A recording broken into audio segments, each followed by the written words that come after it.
but he cannot win a Charlie Hall. Yeah, look, 16s. Now that I'm looking at it, I might have a sneaky 10-hour each way there. Fun. I just found this weird poster on the table. Anthony Honeyballer's team. I mean, it's just I don't know how that happened.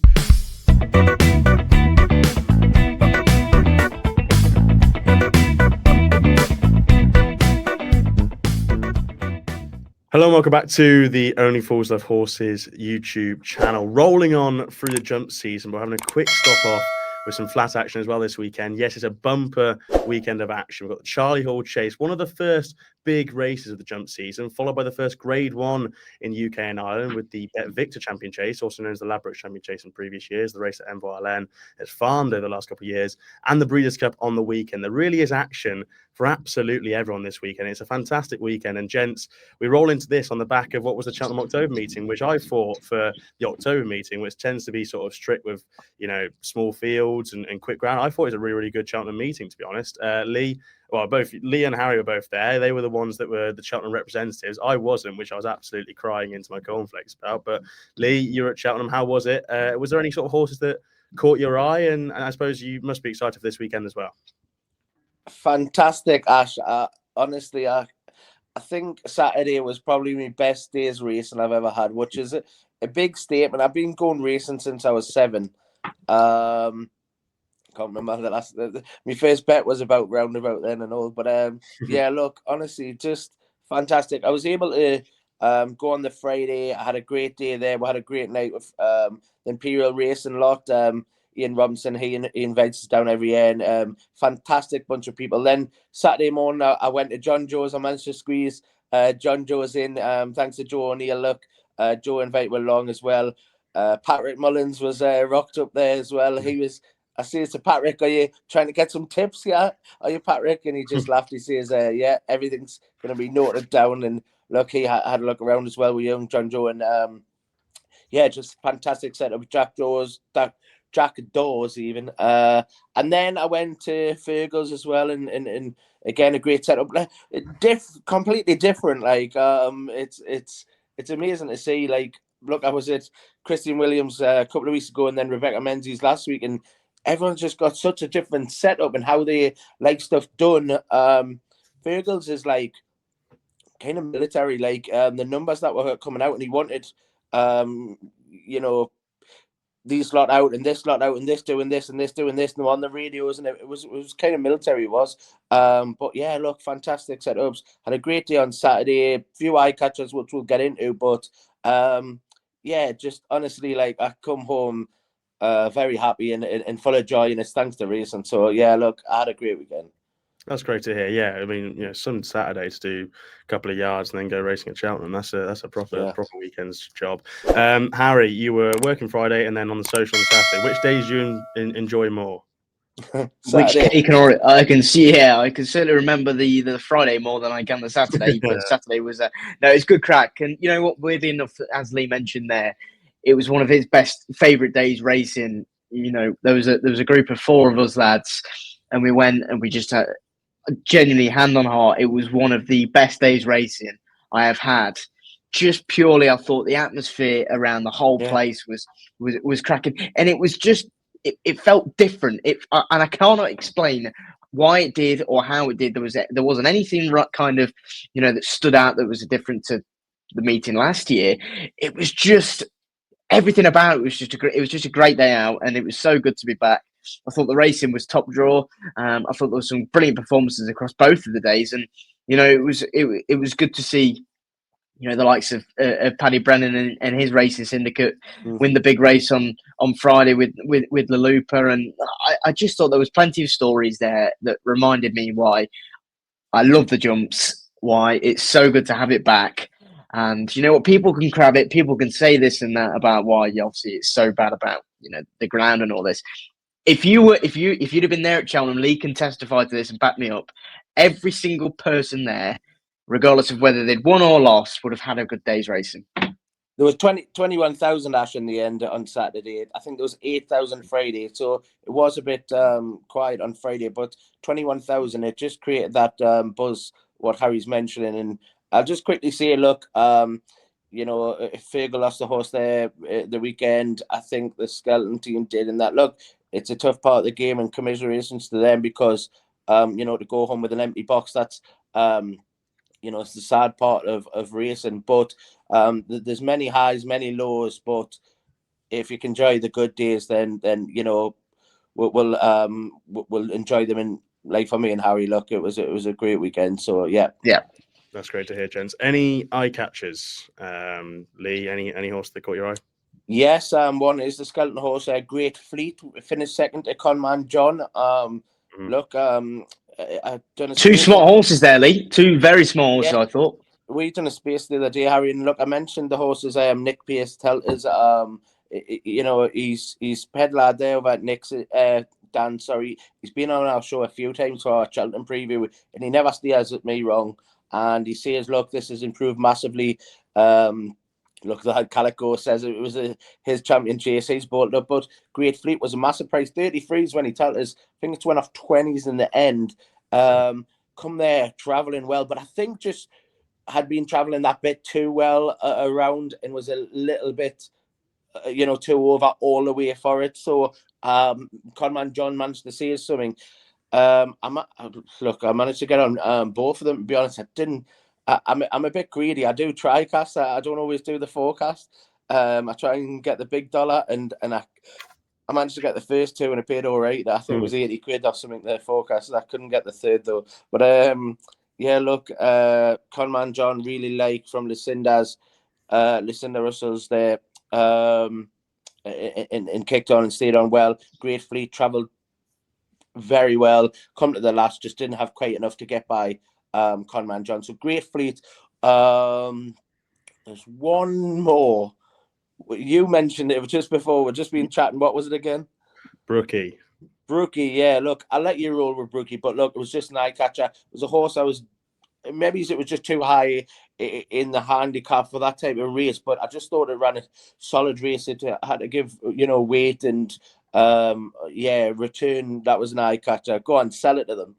Well, I mean, I've just happened to walk into this room that I'm in the office, and I just found this weird poster on the table. Anthony Honeyball. I mean, it's just I don't know how that happened. And I've even committed to the bit so much I've flipped my camera around for that just so people can see. I'm going to go back to normal now. Brookie was an eye catch for me. He's a horse I've liked for a while. I actually backed him and tipped him quite heavily, to be honest, to beat Margeborough in the Punchestown Champion Chase last season. Now, I probably had a bit of a rush of blood to the head when doing that, but I think he's a very, very smart horse. I thought what he did behind Cleef de Burley last season was quite good. I thought the handicapper was probably within his right to give him £14, to be honest, for what he did behind Cleef de Burley. And I thought he ran with a lot of promise. First start off a mark of 149, carrying all that weight. I thought he basically wasn't going to win, and I thought he was given plenty to do, and Calico was always going to win, kind of thing. Yeah. But he's a horse that can definitely be, you know, very, very useful this season. He's not going to always be like chucked in, and I think he was maybe given a couple of pounds in the handicap when they reassessed. I actually might check in the background now, but I feel like a race that could do for him is the Game Spirit at Newbury in sort of February time. It's not really a race as well supported. It's 2 mile chase that can be one, and we'll sort of see how that goes. But I just thought he's a very, very smart performance, and he's definitely an eye catcher. Another one for Honeyball, Crest of Fortune, again similar profile, ran a grade 1 last season, ran well, was given £10 by the handicapper. He was an eye catcher. I thought he was going to win for a while, but he stayed on and again was given plenty to do. Another one for the Skeletons in the same race, Major Fortune. He's going to be dropping down to a handicap mark that makes him handicapped very soon, and he ran with plenty of credit. He jumped really nicely, travelled well, and was staying on at the line. Relief of Duties ran behind Al-Anam in the Chasing Excellence race on Friday. I read some Race IQ data that basically said that Al-Anam was good, but he sort of won because of what he did in the early stages, and he was treading water slightly at the end. And Relief of Duties, I thought, was given so much to do, and he jumped really nicely and travelled well, so he'll be a horse. And they can't. The brilliance of that race is the handicapper can only change the handicap mark of the winner. Can't change handicap marks of any horse in behind. So what about lads? We'll quickly mention King of Kingsfield. That was he was dropped out from the race was over at the first fence, wasn't it? He fucking smashed the first, and that was it. But is it the case of like he's not going to perform at them Cheltenham, or was that by design that he was going to be dropped out anyway, or not? Maybe I don't. No way. The way that they lined him up there, he jumped the first. He nearly took himself out. He nearly fell at the second. It was just a disaster. And then he was 10 lengths off. And when they go in, they went a fair clip. They went quicker than I think anyone expected them to go. Mm-hmm. It was almost, champion chase pace, wasn't it? You cannot make a mistake going that quick and giving up that much ground. We saw it with Country Mile. Country Mile came in there absolutely swinging. They're trapping down to that second last, and then they make a mistake, and that's it. Game over. Is it Country? It was Country Mile. Was it? Yeah. What about the other one? Fleur de Mer, I think was round 72 out of 14s. Yeah, I didn't fancy him at all, and he's going to make me look very, very silly. And I think a lot of people in the market look very, very silly. He's going to the county. I don't think it's actually too badly. I think he got an opening mark of 127, which was very interesting. They're going to be campaigning towards the county. They want to be winning a couple more races with him. So I thought Relief Juice was very eye-catching in that, and I don't think there's too much untoward with King of Kingsfield. I thought he just cut out massively down the hill. And then the final one, Snatch a Glance, ran at Ludlow on Thursday, hurdling debut. Won a Ludlow bumper, was positioned very prominent when winning Ludlow bumper, was positioned at the back of the field and running on hurdles debut, thought did plenty right and will definitely be winning races. So I won't put them on screen, but Snatch a Glance, Relieved of Duties, Brookie, Crest of Fortune, Major Fortune. There you go, there's my horses. Anyone else? Harry, anything? Or there was you've already mentioned Crest of Fortune. I thought, on a chase debut, giving weight to the winner, I thought he ran an absolute blinder. He's a 5-year-old. He's only going to get better. I thought that was a massive run. And then on the Friday, I thought that was such a pleasing return. If you're fans of Jazzy Matty, I thought he ran an absolute blinder. I thought he was given, a pretty quiet time of things. He was obviously stepping up in trip. The hurdles obviously isn't his bag, kind of what the plan's going to be. I thought it was a really pleasing effort, and he showed that he's still got all of the spots for another productive season. So Jazzy Matty, Crest of Fortune, and I was really taken by the Lucinda horse, Conman John. Yeah, lovely. Well done, gents. There's the Cheltenham sort of review done. Order of batting here is going to be, we're going to go through 3 races for the Charlie Hall weekend, including the BetVictor Champion Chase over at Dam Royal, and then we're going to go anything else, which could include a shout towards Breeders' Cup fancies that we may have further down the line, or any sort of draw things that have happened. So we're going to keep this fairly, we're going to go through our fancies, but we won't sort of, bore you to death kind of thing and talk about races that could be quite competitive. We're going to go over to the 222 at Wetherby, the first race we're putting under the spotlight. It is the Grade 2 Bet365 Hurdle, also known as the West Yorkshire Hurdle. Betting rolling on screen. Strong leader first start of the season, 2-1. Potter's Charm connections deciding that they're going to go over the Stayers Hurdle route this season. He's stepping up in trip and in class and open company, 4-1. Take No Chances, 6-1. Botax Huss, 8. Winter Fog, 8-1. Maxim 10s and 14-1. Bar. I'll come over to Harry.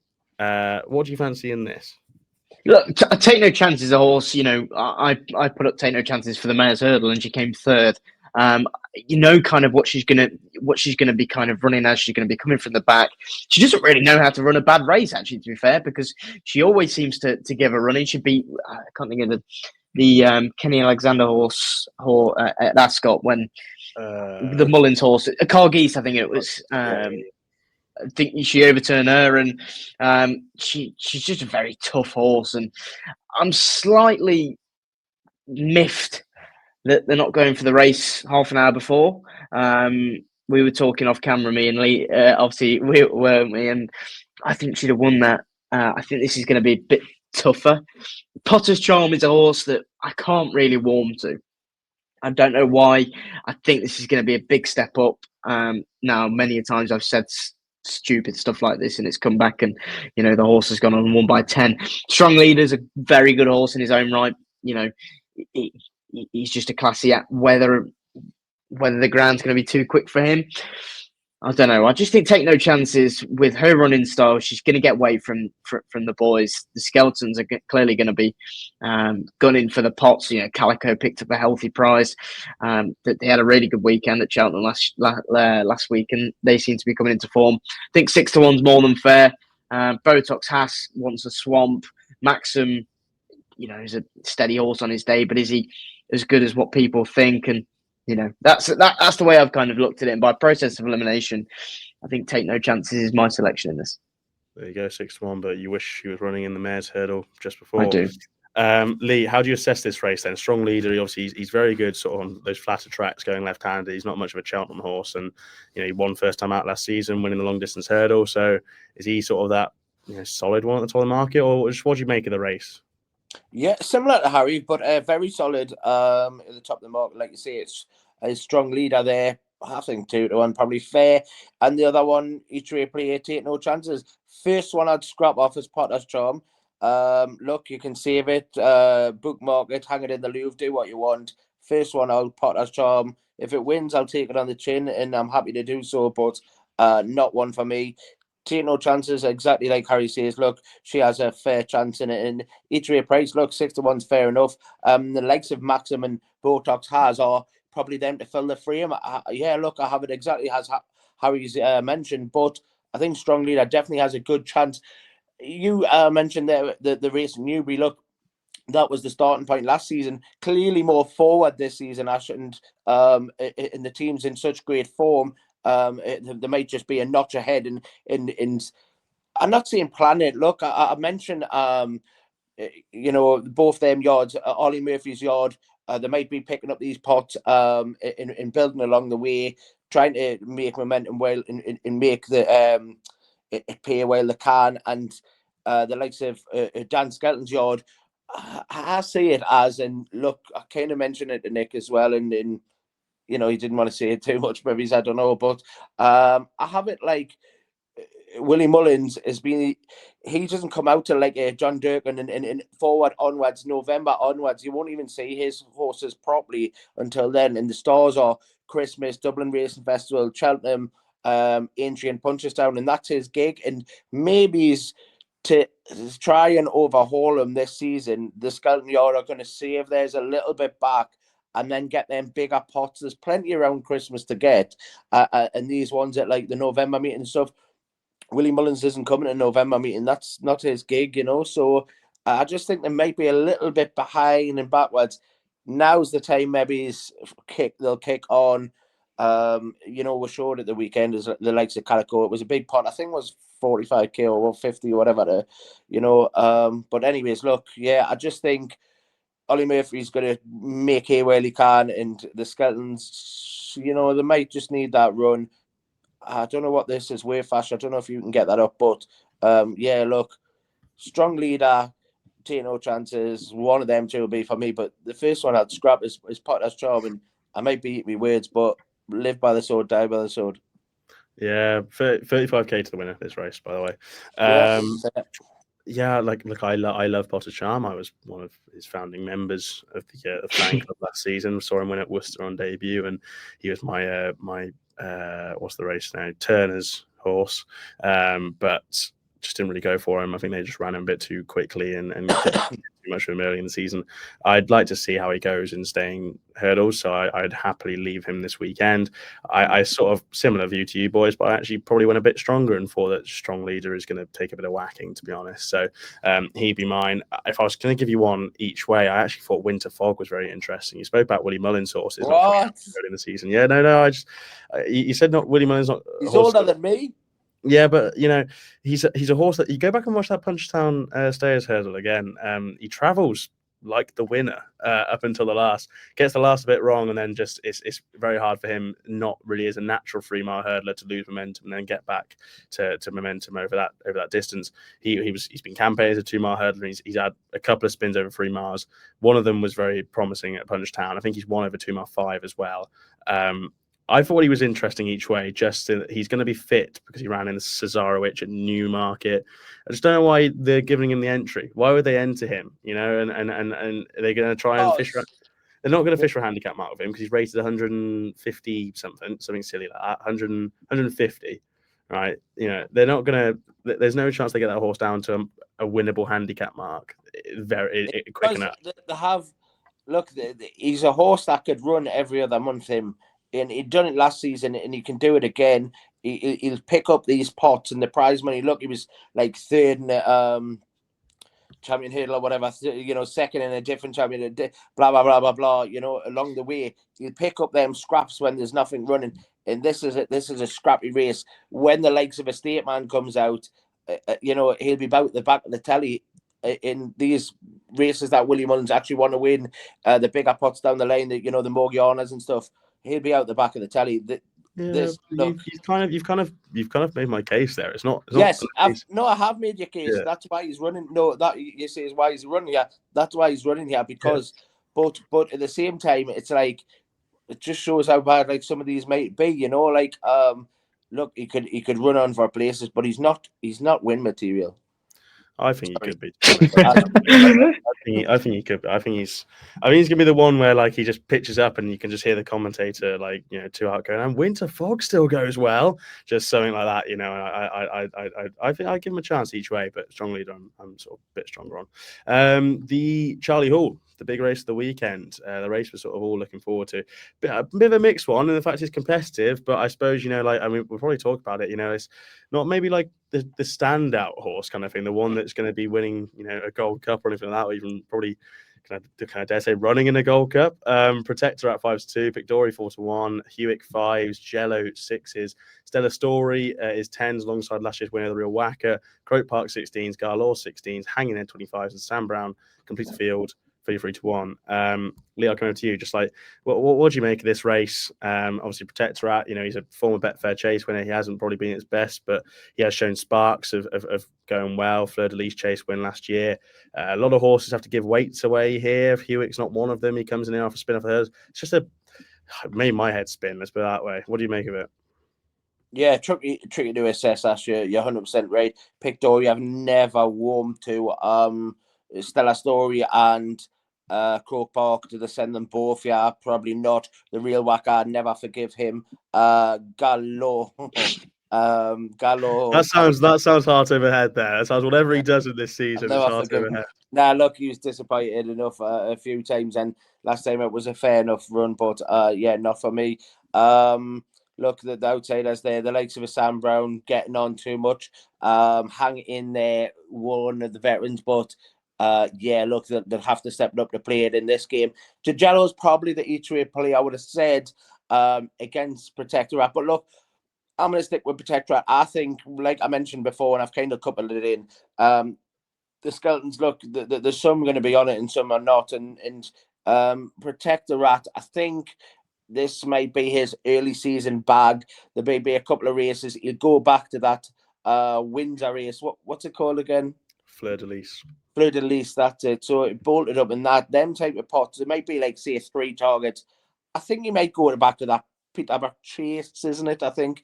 Although that they won't send him there because he fucking hated it, didn't he? He went right-handed. It looked absolutely horrific. He did, and he was against Jello there. But the likes of them bags, I know he doesn't like going that round. They might just completely scrap it, but they're gonna have to pick up like pots away from the bigger lights, I would have said, at his age. And I just think this might be his early one. Look, they might probably just keep him going this way, like you say, and I don't know where they'll end up. Probably a Ryanair would be a target, but they might even skip one and go keep him fresher and go to just straight back to Aintree. Look, his run behind John Bon there at Aintree, that's probably a standout piece of form, surely. Look, Hewick as well. Look, admirable horse, won at King George, but again, another one who's going to have to bring his A game to be against a likes of Protectorat and a Pictori, I would have said. He's had the spin, though, and that's probably, the difference why he's, a point maybe shorter than he should be, in my opinion. So, yeah, look, rounded up, Protectorat, I think this will be his game, and Jajello, I think, is probably the each-way play in a race where it's very tricky to assess, as you mentioned. Very tricky to assess. Very tricky to assess. Harry, what do you make of it? I just think Hewick's being overlooked again. I think it was a perfectly good return to action when he won over hurdles. Look, if he turns up in the same form, Harry, was it? It doesn't matter. He still kind of showed almost literally. I don't really see the problem with it. No, you're right. I'm just playing devil's advocate. You're right. Right. I know. You'd rather him do. Look, if he'd have been beaten, it'd been a fucking disaster, wouldn't it? And they'd have had no reason to turn up here. But then the problem is you've got 3 10-year-olds at the top of the market, Protectorat, who maybe goes back for a tilt at the BetVictor Chase, or look, if this is his Gold Cup, then you've got to expect he's got a good record when fresh. Pick Dory, like you, Lee, I can't warm to him. Croke Park would be interesting if he rocked up here instead of going to Down Royal on Saturday. Stellar Story, maybe the same, had some decent form, obviously 4 lengths behind Lecky Watson, comes into open company. The real whacker last year's winner, but then he was disappointed behind Chasing Fire last time. For a Charlie Hall, Ash, we said before Lee, you joined with us, it's a disappointing Charlie Hall. It's a disappointing. I saw a video from, one man winning this race, way back when we saw Brave Man's Game before, when he had that brilliant season when he won the race. It's a shame that we've got 3 10-year-olds at the top of the market, but that is just the state of the staying division. And I think is it disappointing, or is it just that all much the same is the problem? There's no standouts, is there? It's almost like the sprinters. I feel like it's the sprinters that we've seen this year on the flat. They can all beat each other whenever they feel like it. I think that's what we're gonna have. That's what we're gonna have. This race is never really it's not like it's gonna have a Gallop into Shum starting here. Do you know what I mean? But you had Brave Man's Game started here. He put in one of the Brave Man's best. Game, Brave Man's Game. But we weren't saying that when he was favourite for the race. We weren't saying that when he was favourite for the race, and then he went to. It was look. That's not. That's I won't hear any Brave Man's Game prime slander. That is not a high standard. It's not a high standard. Second to Gallop under Champs in the Gold Cup that year. Won the King George that year. He was a very good horse in his prime. It was a small prime period, but he's a very good horse in his prime. Yeah, and look, we haven't got that in here. And will Hewitt be if Hewitt was to win the race, is he going to be going for a Gold Cup again? No, he won't be. He'll probably end up for the King George. Do you know what? It says it all when Sam Brown is a 33-1 shot in this, and he finished third or something in a veterans race, and you've got another one in there hanging there who won a veterans race, and they're 25s, 33s. There should be 333s and 250-1. It shouldn't be, but fair play. They're having a go, and there'd be a few unhappy people if 13-year-old Sam Brown came there swinging away, but he has run well in this race before. But no, go back to my fancy Ash. I think Hewitt, with the benefit of a run, he's clearly fresh. Fingers crossed he can run well. Yeah, look, I've sort of chickened out of this a little bit. I probably have a bit of fancy close to the weekend. Interestingly, no 10-year-olds won this race since Grey Abbey in 2004. Before that, it was Seymour Business in 2000. So there's a good name. Gold Cup winner, Seymour Business. That's a good horse. I'll let you have that one. It's just it's type. It's training as a creature habit. Paul Nicholls loves to send a horse to this. He hasn't obviously got Brave Man's Game anymore. He hasn't really got that staying chaser that he wants in the yard, so he's sending not Hitman to this race. He's sending Pick Dory to this race. Look, here's my rough summation of the race, and I'll do it very quickly. Protectorate, not sure. Ground as well, might be just a bit too quick for him. Pick Dory, he's on my short list. Whatever you want to say about the horse, he just turns up, wins, goes home. That has literally been him for the last 3 years. And you can say what you want about him being a grade 2 horse. He turns up, he mops his grade 2s up, and he fucks off. Hewitt, yes, he should come on for the run over hurdles. Was I that impressed by him beating Moon d'Orange by less than 5 lengths? 16 days before the Charlie Hall? No. Jello price has gone for him, to be honest. In my eyes, he's getting shortened everywhere. He's got to give weight away to some horses as well. And again, I have ground concerns about him. Whichever Gordon Elliott horse goes will be interesting. Like Harry, I'd like Croke Park to go.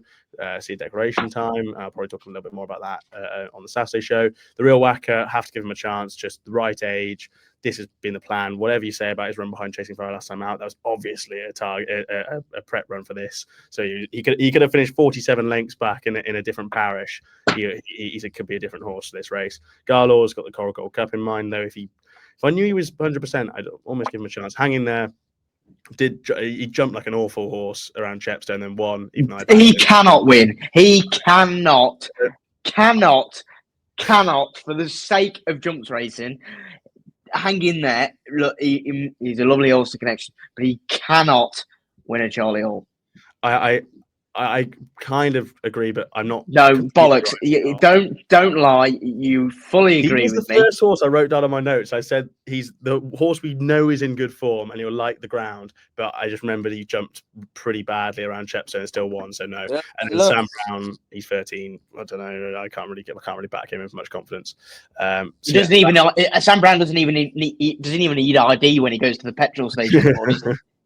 You know? But he's a solid horse to finish however many times he has in a Charlie Hall. So basically, pick Dory.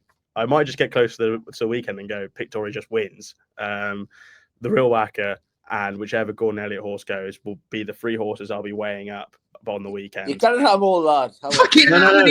They're in the shortlist. They're in the shortlist. Oh, fair enough. The shortlist of 4. Yeah, like I haven't put my name on this. You know that. He's got a short list of 4 and he's put Hang in there, so he's got a short list of 5. No, Hang in there has left the short list. He was a very brief. Good lad. You've come to your senses. Yeah, so it's if you can't tell, it's a tricky race. BetVictor Champion Chase. Swiftly moving on. Over at Down Royal, used to be the Ladbrokes Champion Chase, now known as the BetVictor Champion Chase. We double entries left, right, and centre with the likes of Stella Story and Croke Park and Garlaw. But we do have a rough market. Spillans Tower is 6-4, Envoy Allen 7-4, Western Fold 7s, Found 50 10s. Stella Story is the same price. Affordale Fury is 12s, Best Days Ahead 16s, Croke Park 20, Garlaw 25s, and Flash Collonge, the 115 rated horse. 250 to 1. I will eat my hat if Flash Collonge wins. Harry, over to you, good sir. What do you think of the race? Look, I think it's Spillans Tower is just one horse that I cannot, for the life of me, I don't see him as a Grade 1 horse. There's just something about him. I just don't see it. I think now I'm willing to be proven wrong, but I think 7-4 about Envoy Allen, who absolutely loves it down there. That battle between him and Hewick, he had to, I think he had to find something that I don't think many of us thought he had last year. And we know Hewick stays further. We know he's a Grade 1 horse. Obviously, he's a King George winner.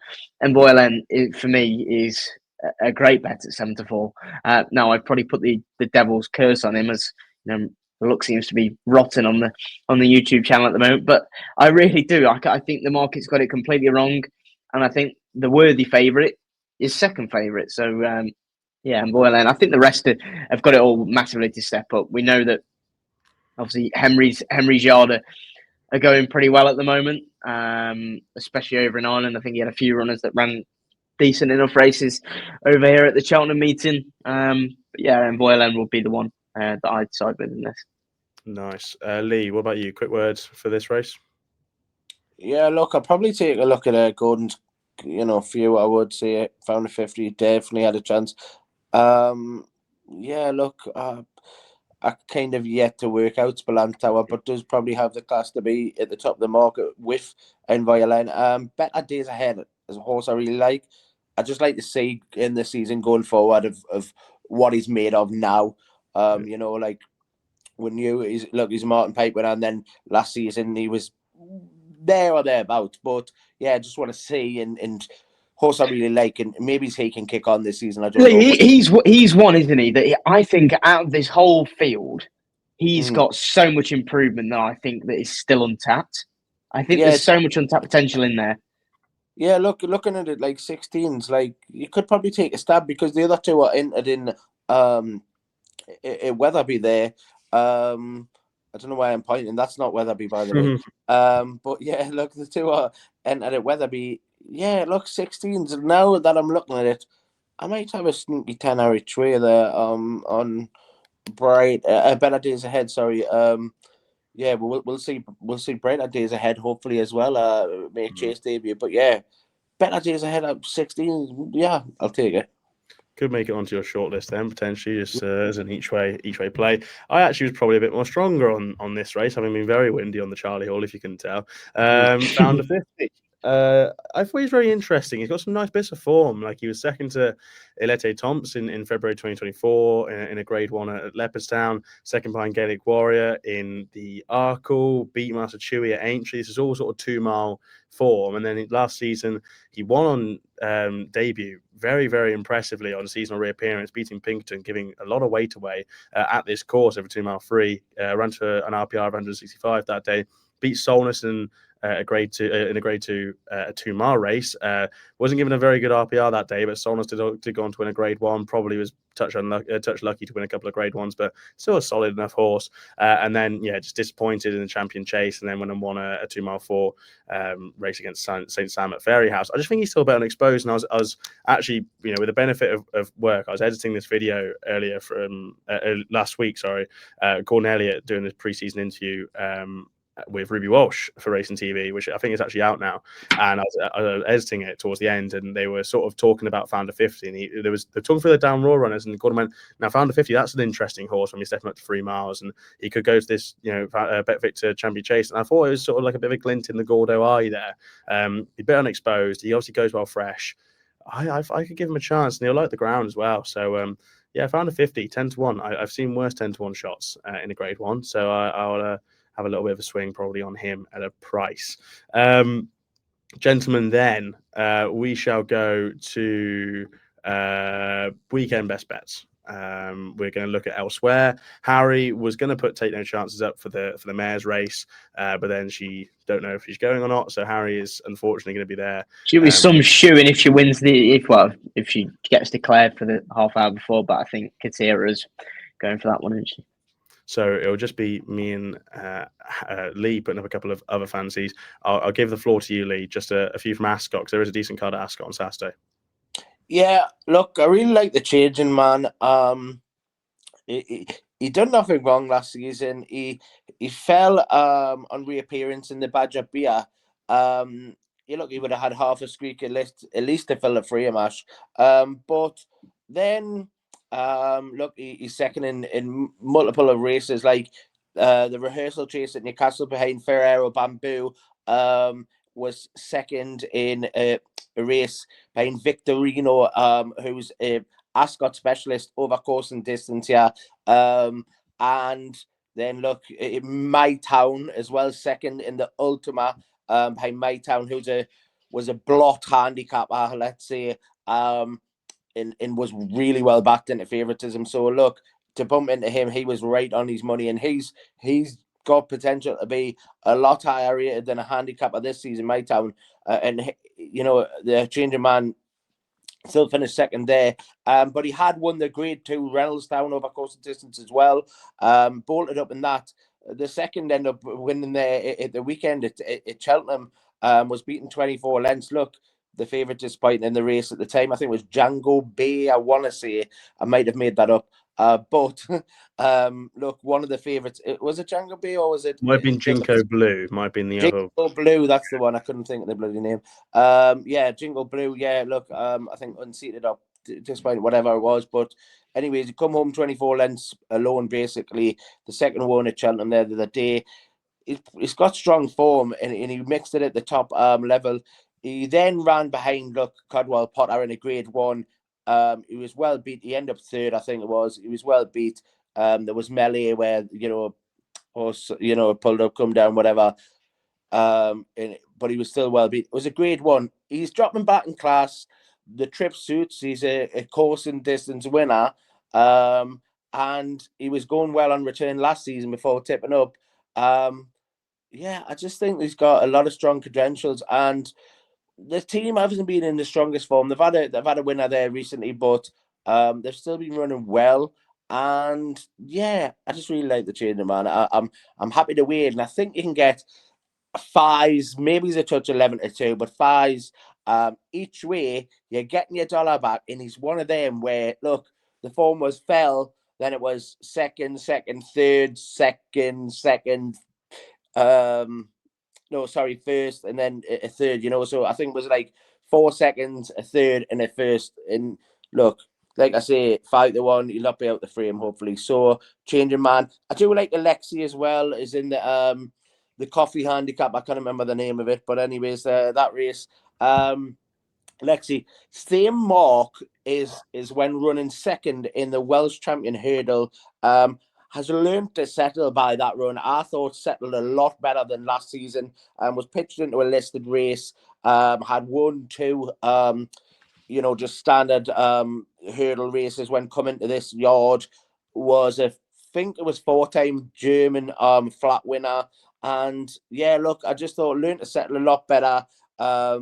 Beaten by the favourite there in the Welsh Champion Hurdle, but the third was a long way clear of the rest of the field, and yeah, travelled into it well, just got outdone. So yeah, Lexi, I'm willing to weigh in. I think around 13-2 each way you can get. I will take a save on the same race on Washington because I think went up £4. I think that was fair enough. Tanked in the race there at Chepstow, won as he liked. Yeah, look, I'm going to keep on saying I think there's around 6s was 7s. I think nibbled in as we're speaking. So I'll keep on saying Washington, Alexi each way, but the main kind of play of the weekend, the changing man, 5-1 each way. It's hard to find him getting out the frame. And I think who's the current favourite there? Haiti Kalor is in this race. Yeah, not going this weekend. Yeah, not going to go. So you've already eliminated one of your rivals. So yeah, I'd probably take that money now and yeah, hopefully get on. So the changing man. There you are. Yeah, you have made a very good case for Alexi there. I agree for pretty much everything you said there. Welsh Champion Hurdle run was very good. Celtic Dino was off for his life and was never going to get beat that day, and has only had 2 handicap starts as Alexi's. This will be his third this weekend, not touched for the run. Also have a bits of form if you want to have a little look. Beat This Will Be the One at Taunton in December, who then went on to finish second to Friendship after that. And Friendship obviously won a handicap at Cheltenham and has some decent form with the new line. And Byzantium was also in behind. Paul Nichols thinks that's absolutely chucked in. So yeah, Alexi definitely for me. And then I think it's the Burn Group handicap at Ascot, the 205 Special Caddo 14-1. It's linking back to my talk about Brookie earlier. I said I backed him for Punchtown to take on Madgeborough. Also backed Special Caddo for that race as well. Just thought it was very interesting how Special Caddo used to be owned by Clipper Logistics, ran behind Gorgeous Tom one day. Then when Clipper Logistics sold all their horses, the same owners as Gorgeous Tom went out and bought Special Caddo. Special Caddo's got some nice bits of form in the book. Has showed sparks of form as well. I still think there's a very big race in him. Whether they send him over, if they send him over the water this weekend, first of all, that'd be a huge sign of intent. You want a fine race at Roscommon in a novice grade 3 in September behind Westport Cove. Big run. I actually thought he was going to win that day, but just faltered a little bit. Thought he ran very, very well. Beat Westport Cove actually in a 2-mile chase at Turles last season in February. Just think he's very, very unexposed still, and he hasn't been in any handicap chases. I think he's been in a couple of handicap hurdles, but he hasn't been in any handicap chases. BHA have handed him a mark of 142. Don't mind. He ran off 138 technically in Ireland in this grade 3 at Roscommon recently, so they couldn't really do much more with him really. But I thought he was very interesting. Bit unexposed, and if they send him over the water, I think that's almost a tip in itself, kind of thing. So Special Caddo 14s, but I'm probably stronger on Alexi at 13-2 at Ascot.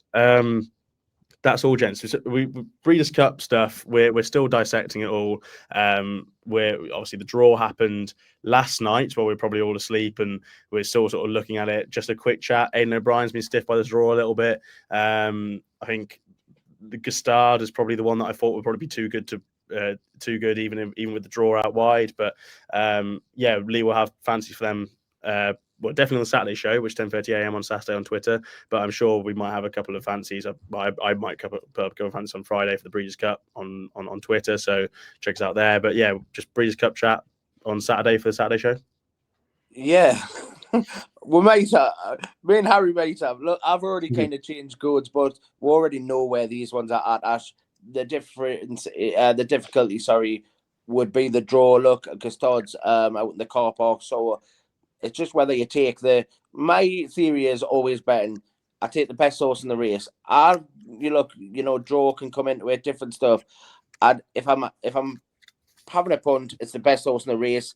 But when them type of elements come into it, it makes us not then have a bet, if you get what I'm saying. So yes, it would put us off these draws I think we've been scuppered this side of the water from them draws. And yeah, the best horse might not necessarily win these races. It's a tricky one. Look, they're pelting around their bends as well, and it's like, yeah, it's just not for me. I'm not gonna lie. Foreign and flat, and no, thank you. I'll stick with Weatherby, Down Royal, and Ascot for me. I would have said, but look, 10:30 a.m. every Saturday morning. We do give plenty of winners out. We'll get the prices, and hopefully we can get a few more for you. So do keep on following, hit that like button and hit the subscribe button. It's all free, and follow us on Twitter as well, because we really do appreciate the support anyway. Yeah, please do subscribe and like the video. Yeah, I seem to always be out when the Breeders' Cup is on. Last couple of years I've been in Worcester. I remember watching it in this diver pub in Worcester, and I think I'm back to